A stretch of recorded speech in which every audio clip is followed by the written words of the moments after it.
and do is I'm going to go ahead and share the screen, and let me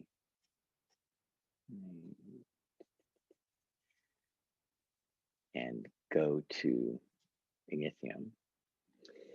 And so our next homework assignment is going to be on 4 and 5, which is excess supply and excess demand.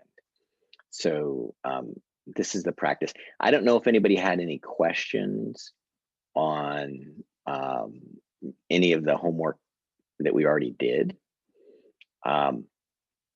If you do, you can ask those now, but I'll go ahead and do the excess supply one. So as we go through these questions, the whole idea here, if you're connecting this back to the material in your book and in the lectures, once we have established demand and supply generally, then we begin to talk about equilibrium. And everybody knows, or you guys will know soon, like equilibrium is sort of the simplest concept in economics, at least when you look at it graphically, right? It's where the two lines cross. But our kind of analysis of equilibrium entails us to look at what happens at prices that aren't equilibrium prices. And so that's where we start to define these concepts of excess demand and excess supply. And what we mean by that is that if you're at a non-equilibrium price, you might ask, because economists are kind of famous for implicitly promoting the idea that markets do a good job at allocating resources in society. And it kind of begs the question, like, well, what's the argument, right? Why is it that we should be interested or impressed by what the market equilibrium delivers? And sort of the important point is that, well, the market's not going to satisfy everyone in society. You know, if we look at this market equilibrium price, for example, it says that, you know, at a price of $59.20, they're going to be 8.3 units traded. So 8.3 units purchased and sold. So why is that a good outcome? Why is it something that, you know, society should be willing to accept or be satisfied with in any way? And there are lots of different layers to this argument, and we're going to kind of pull it apart. And at the end, we'll say, well, you could criticize the market, and lots of people do.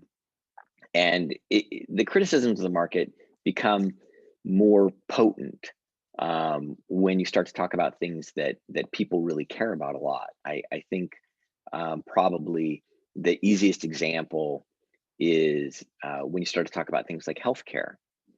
Well, you know, it's one thing to say, and if we talk about 8.3 units, that could be like, you know, if we were measuring in millions, you know, millions of tons of tomatoes, right? It's kind of hard if you think about it and you scratch your head and you're like, well, why would a person object or accept that, you know, having 8.3 million tons of tomatoes produced and sold and consumed in some market, like, you know, greater Los Angeles, a market for tomatoes, that's a good thing or a bad thing? Well, you know, there's little objectionable about that. The only observation we would make is that, like, look, if the price of tomatoes was lower, right? If there was like a price of 40, well, then, you know, the quantity demanded would be greater. It would be over here, like around 11. Or if we took it all the way down, let's look at this point here at, you know, $29.60 a unit, then there would be 13.2 1.23 million, um, tomatoes or tons of tomatoes that were consumed, um, people would want to buy more at a lower price. That's the basic idea behind supply and demand. For demand, if you lower the price, people buy more, and if you raise the price, they buy less. So, so yeah, you'd get people, other things being equal, wanting to buy more of the good if you lowered the price. And if you raised it, like up here, this is the price of, $84.10 a ton. You only get 4.15 million units demanded. But the point about looking at the different prices and thinking about them is that at this $59.20, there's nothing necessarily magic about it or important, except to note that there will be some people who aren't willing to pay that price or can't afford to pay that price. And in economics, we don't distinguish between the idea of willingness to pay and ability to pay. You either can pay or you can't. And so we say it's your willingness to pay is how much you're willing to bid for the good, how much you're willing to pay for it. And these people over here that are the ones that would consume the additional units at a lower price, they're not willing to, or they can't afford to pay the higher price. So they go unserved is the point. Some people get the good and at the equilibrium price, and some people don't. And when we're talking about tomatoes, that's kind of an easy thing to accept. Well, why weren't the additional, so from here, 8.3 units to 13.23 units. So that's like about, five, if we're talking millions, millions of tons of tomatoes that don't get consumed because in some sense the price is too high, right? Well, why should we care about it? When we're talking about tomatoes, it's not a big deal. At least I don't know. I don't know if anybody else is like concerned about that kind of outcome. But when you're talking about things like healthcare, well, you say, well, if, the price of going to see the doctor is too high, then there might be a lot of people who don't go to see the doctor, and maybe we would be concerned about that. So, the market equilibrium price can be criticized, and there are lots of people who do criticize the market outcome. But what we're going to talk about is, well, okay, we might criticize the market outcome, but um, maybe there are some special benefits to the market outcome. And what we're going to pay attention to is this idea that it balances demand and supply. That's where demand and supply cross. So at 8.3 units, that's exactly at $59.20 how much suppliers are willing to sell, and also how much buyers are willing to buy. So the market equilibrium is special because we get what we talk about in equilibrium as being a market clearing condition. There's no excess amount of the good that suppliers are trying to sell that they can't find a buyer for. And there are no buyers that are looking to buy that can't get the good at that price. So the price is special. And a lot of economists will define um, market equilibrium as a price at which quantity demanded and quantity supplied are equal. So let's look at these other prices where that doesn't happen. So this says consider the price floor price, and we haven't talked about price floors yet, but it's just this high price, and it's indicated here by the yellow line. It's $84 and a dime, and it says how much will consumers purchase. And so then we just go over to the graph and we say, oh, well, they'll purchase 4.15 units. So let's put that in and let's just go through the homework and see. So I kind of was connecting this up with the lecture, and then we get this big feedback equation. I'm going to copy it, and I already have my tab open to the homework page where I have the calculator, and I paste that in and I get, boom, 4.15. So we can verify that that is the correct answer that we read off of the graph, in case we were wondering. Okay, so let's go on to the next question. And just so you guys can kind of see where this is going. So we're going to note at prices that are higher than the equilibrium price, the quantity demanded is smaller than the quantity supplied, or the quantity that sellers want to sell. And we're going to connect this up with the idea that there's a way to measure waste in the market. And so you can see here, and I'm just going to round and say suppliers want to sell 14 units, but buyers only want to buy 4 units, then there would be 10 units of wasted product. So let me just ask and make sure that this is clear. So Esperanza, are you here this morning? Yes, I am. Sorry, it's just noisy around me. Yeah, that's fine. That's fine. You're going to hear my dogs barking, so I have noise too. So, but you see what I mean? So if you look at this distance between the quantity demanded and the quantity supplied, this distance measures all the extra wasted supply, what we call excess supply, at the price that's high. Do you see what I mean, Esperanza? Yes, I see that. Okay. And so and this is what this whole homework assignment is about. So it says, now it gives us another one. It says, what's the quantity supplied at P high? We can look again and see, okay, there's the quantity supplied. So we did quantity demanded, and now we did quantity supplied. It's going to be 50 units. And just to verify it, I'll go ahead and put it in here. And again, I get the big feedback equation. I'm going to go ahead and copy it and put it into the calculator to see that I got the right answer. 50. Okay, good. And now it says how much excess supply exists. Well, now we've got to go, okay, at the P high, which is indicated by the dashed yellow again. You can look on the graph. It's right here. How much, oh, I just crossed it off there. Okay. And I guess if you ever wanted to, you could do that too, put it back.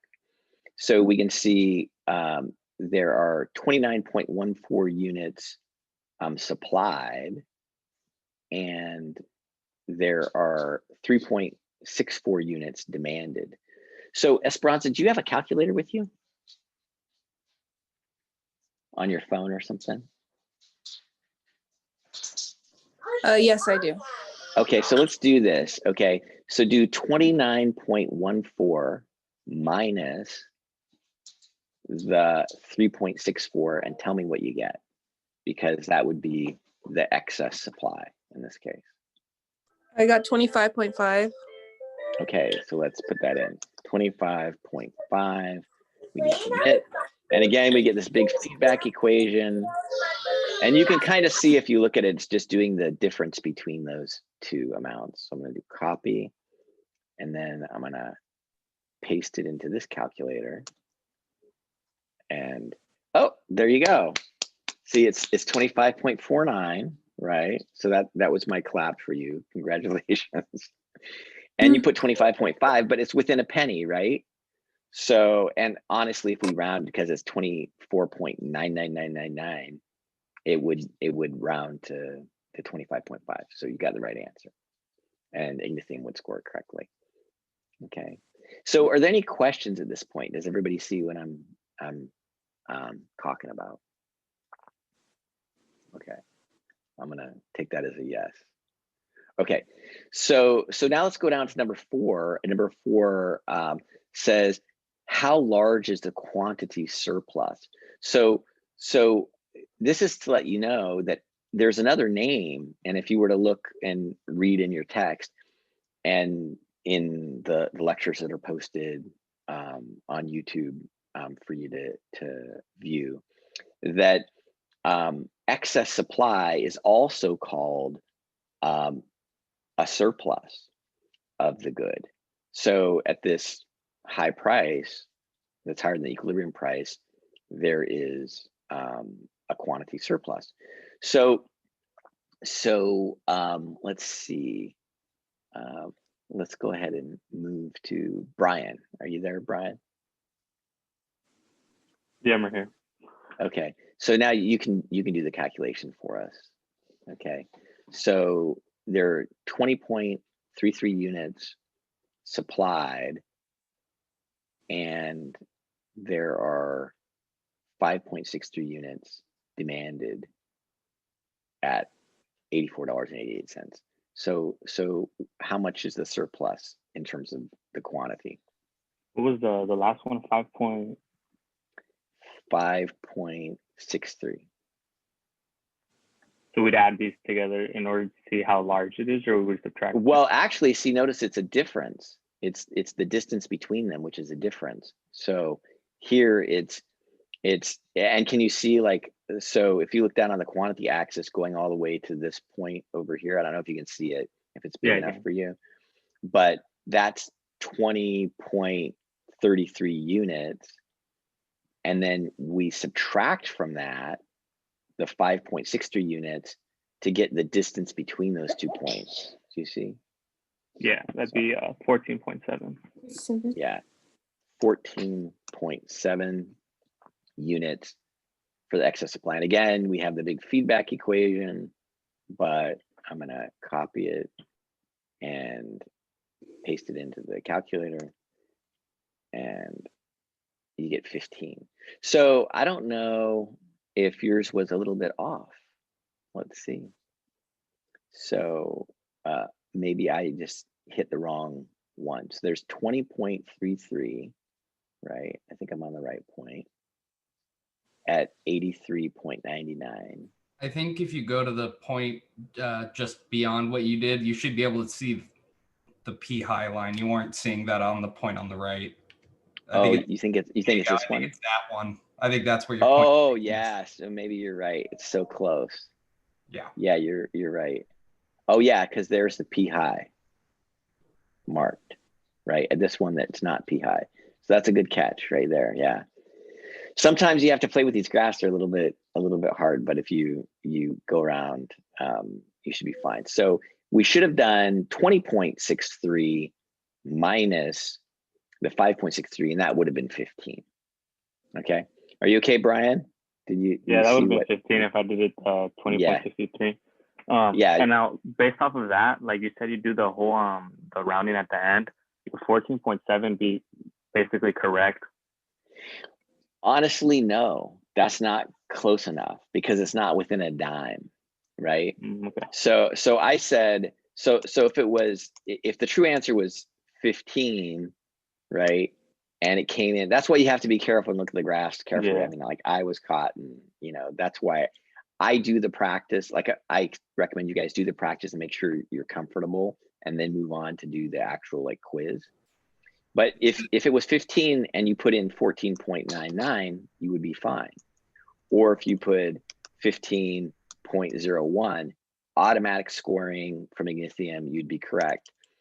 But for me, I would give you like 14.9, right?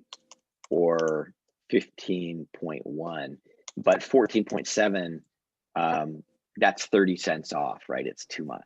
Yeah, but just to make sure, we're talking about quantity here. You are, so you're not. It's not even talking about money. We're within a unit, but I don't know. Yeah. So I like to tell people like 2 significant digits, but if I say 2 significant digits, behind the decimal point, that's the absolute truth.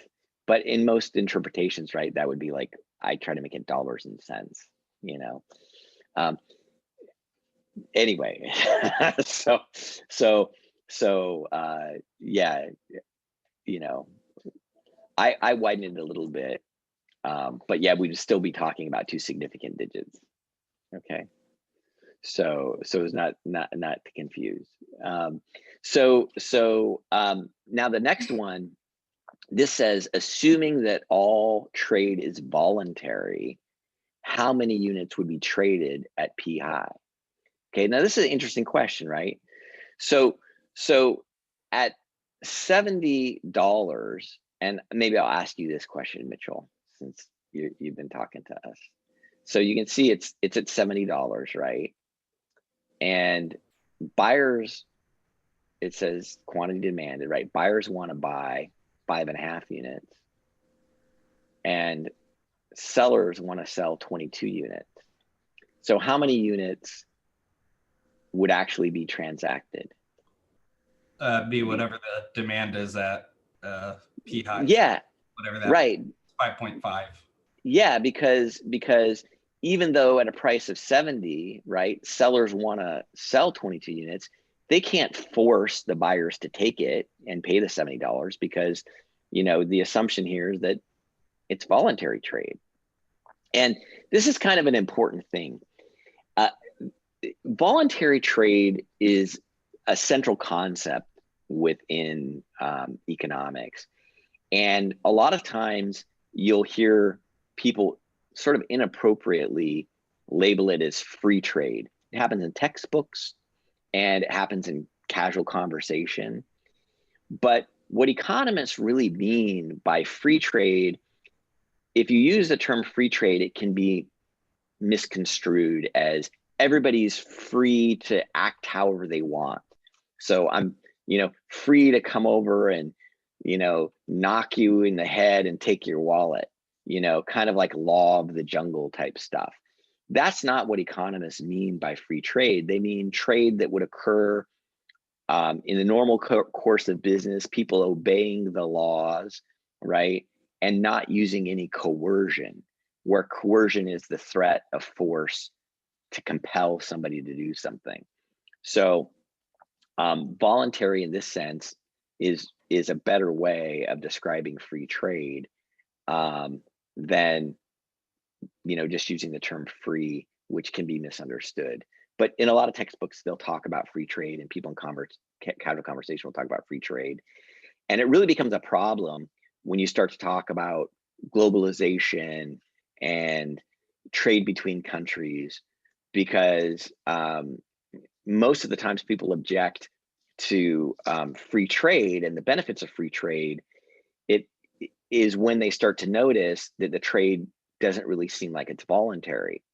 So I could give you lots of examples, and if you listen to the lecture, you'll see there's one case in particular where I was talking about some people that were engaged in shrimp farming in a Southeast Asian country, and the shrimp farm was purchased with an investment from a dominant East Asian country. So I won't use specific labels, but basically what happened is these foreign investors went into the Southeast Asian country, and they saw there was part of their coastline that was really good for shrimp farming, and so they purchased it.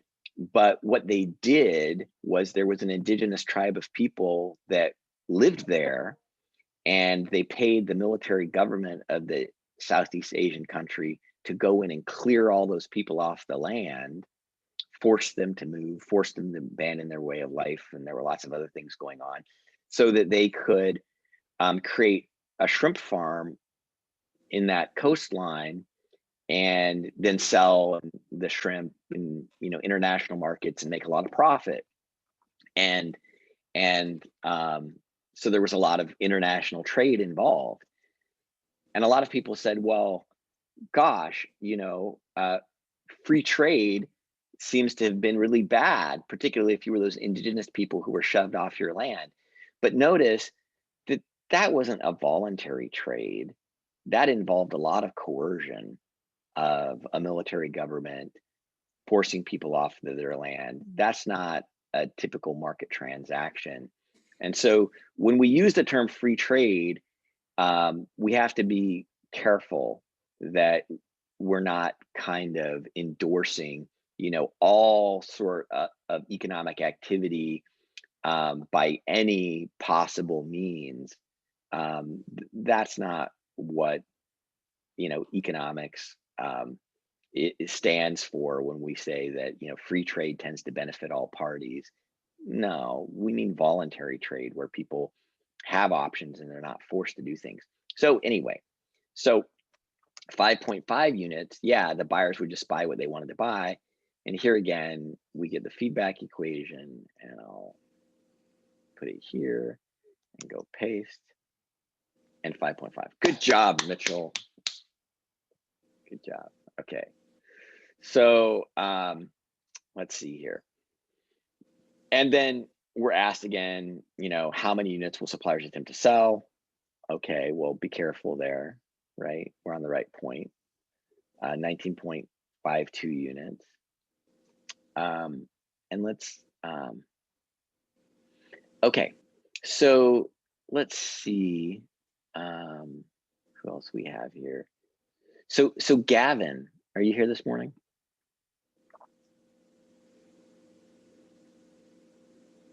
Gavin Benjamin? Okay. Let's try Beverly. I see you, Beverly. How are you doing? Good, how are you? Pretty good, pretty good. So can you see the question? Yes. So again, the equations are kind of a distraction, but it says after all transactions at P high there, and here we got to be careful too, because they're a little bit close. So there's the P high, right? Okay. How many units will be left in inventory of suppliers? So do you want to take a guess, or you want me to point at something? Can you point at something? I don't know. Yeah. So if we look at P high here, right? Mm-hmm. We can see that if I get on the right point there, that suppliers will want to supply 20.71 units, right? Okay. But over here on the demand side, buyers will only want to buy 6.21 units. So how much will suppliers have left over then? So we're deducting them? Yeah, so it's the same calculation we were doing before. It's 71 minus, oh wait, 20.71 minus 5 point, what is it? 6.21. Oh, 20.71 minus 6.21 equals 14.5. Okay, so 14.5. And again, we get our long feedback equation. I'm going to copy that. Copy. And I'll take it over here to the other tab with calculator. Oh, did it? There you go. And you said 14.5, and that's right on. Good job. Okay. Right, so thank you. You're welcome. So one of the things you can see with these questions is that we're moving, into first the concept of excess supply, and then slowly what we're doing is we're talking about, okay, these other ways of talking about it. Well, you have excess supply, it's a surplus, and also it represents leftover inventory.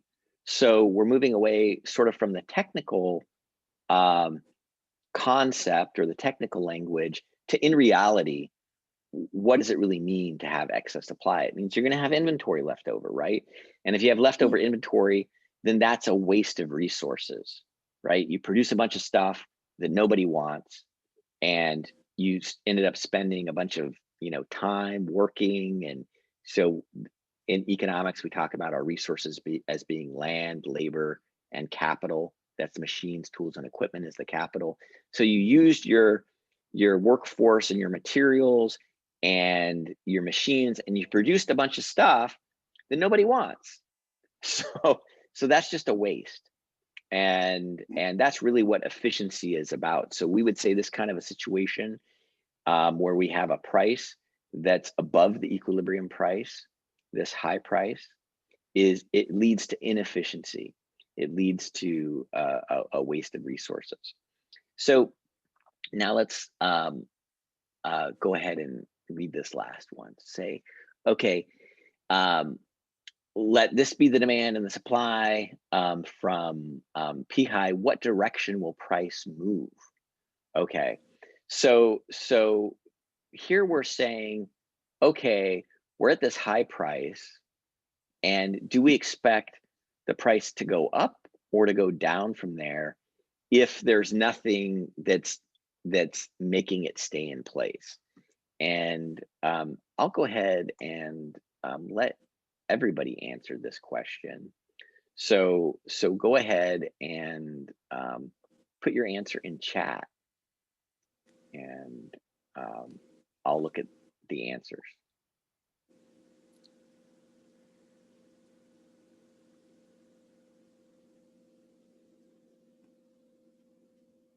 So you can just put, you see the answers are labeled. This is how we do multiple choice questions in Ignithium. It's 1, 2, 3, 4, 5. So you would just type in 1, 2, 3, 4, 5. So in chat, just tell me which one you choose.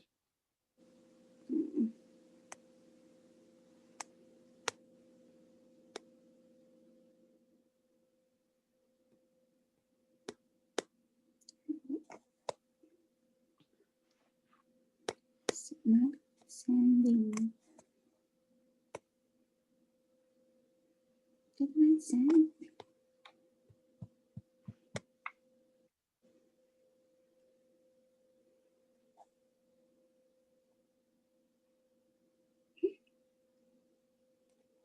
Mine won't send. You having trouble with the chat, Beverly? It says I cannot. Mine won't send. Okay, hang on. Okay, I got you. Figure it out. So everybody answered 2, and since you answered first, Austin, why don't you explain to us why you thought what you thought?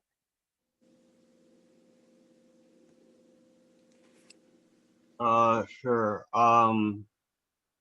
It's because the equilibrium price point is below the current price point in P high. Yeah, and can you give a little bit more intuition for why you think the price should drop toward the equilibrium? That's just how the free market works. Yeah, like the correct price is the equilibrium price. Well, okay. Well, I'll try this on. Does anybody else want to try to explain? I'll open it up. Is it because you have inflation? Okay, let's hear from Gavin. Gavin, why don't you tell us what you think? Is it because we have a high price? Okay, but can you put a little bit more meat on that bone?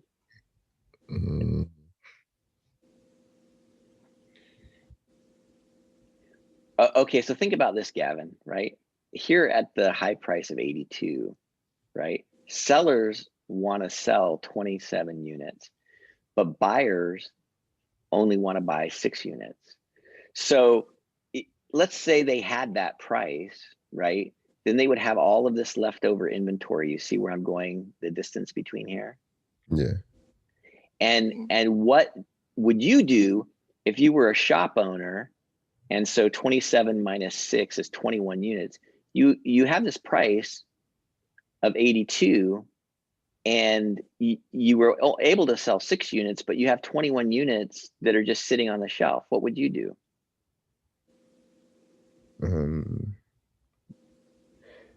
Sell them. But how? Right? Nobody wants to buy them at 82. Drop the price. Yeah, you'd have a sale, right? I mean, that's what every, you know, you got all this inventory, you don't have enough buyers, so you lower your price. And as you lower your price, sure enough, more people come in the door, right? And the amount of excess that you have begins to decline. So the point is that equilibrium is our prediction not just of a place where the market will end up, but we have reason to believe that if we move away from an equilibrium price, and this particular assignment is just on excess supply, there's another one on excess demand, but we have a reason to believe that the market participants, the sellers and the buyers, will have an incentive to move toward the equilibrium. So a lot of times in textbooks, you'll just see it, it won't be explained in detail, but they'll say, oh, when you have excess supply, it puts downward pressure on the price. But it's not really clear where that pressure is coming from. It's actually coming from human behavior, right? It's what, and economics is supposed to be a social science that explains and describes what human beings actually do. So yeah, I mean, the reality is when there's this leftover inventory, what happens is sellers tend to lower their price. And if they didn't tend to do that, then our model, our description of, and that's what a model is just a simple description of a situation, our supply and demand model would be wrong. But it's not. When there's excess inventory, sellers do tend to lower their price to clear out their inventory. So that's what we're learning. So let's see this one. As the market moves to equilibrium, how much additional trade will occur? Okay, well, that one's going to be a little bit of a challenge for you guys to figure out. So consider as, this is the last question, what price will prevail? So I'm going to let you all figure out number 9 for yourself. It'll take a little bit of time to think about it carefully. But this is the one that I want to talk about before we finish up. So let's see. So Tony, you're with us this morning, right? Tony Chin. Yes, I am. Okay, so what do you think this means? So again, this first part is just a setup, but this is really the question. Consider the high price, right? As the market moves to equilibrium, what price will prevail? What does that mean to you? Prevail. Like, what price will it end up at? Yeah, that's right. What price will we end up at? But you know, I want to press you a little bit more. You got the right answer, but what do you think of the word prevail? Have you heard that in any other context or situation? I think I did, but I just don't remember. Okay. Well, if I asked you who prevailed in the Super Bowl, who would I be talking to? Who did? Who won? Well, yeah, who won, right? And more importantly, Tom Brady. Right? But so prevail is like when you have a competition, right? You've got a winner and you're a loser. You know, the victor, or the person that's victorious, is the prevailing party. They prevailed, right? They won. And yeah. The only reason why I point it out is that you'll notice, right, that because of the way that economic theory developed and the time that it developed and our discussion of markets, at the same time, guess what else was going on. So this is the late 1800s, when people first started to talk about things this way. Do you remember any other thing that was going on in science that was kind of a big deal then?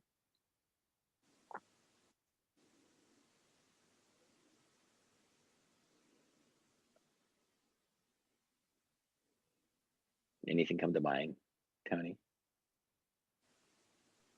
Oh, you're asking me? Yeah. What was it? Late 1800s, big science ideas. Oh man.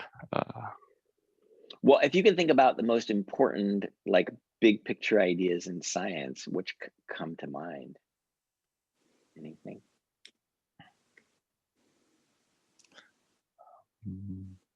How about the theory of evolution, descent by modification, right? And think about all the language, right? Survival of the fittest, right? It's all about, you know, species and individuals and groups competing, right, with each other to see who's going to win. Well, that's the way we talk about things in economics too. So our theory kind of developed at the same time. So yeah, we kind of think of the and you always hear, and we'll talk a little bit later on in this class about competition in industry, but economists for a long time thought about the equilibrium price as kind of like the winning price, right? Of all the prices that you could end up at, which one is going to win? The forces of demand and supply competing with one another, and then equilibrium is where they end up at rest, right? And so a lot of times we call it the prevailing price. So in this case, $25.5 is our prevailing price.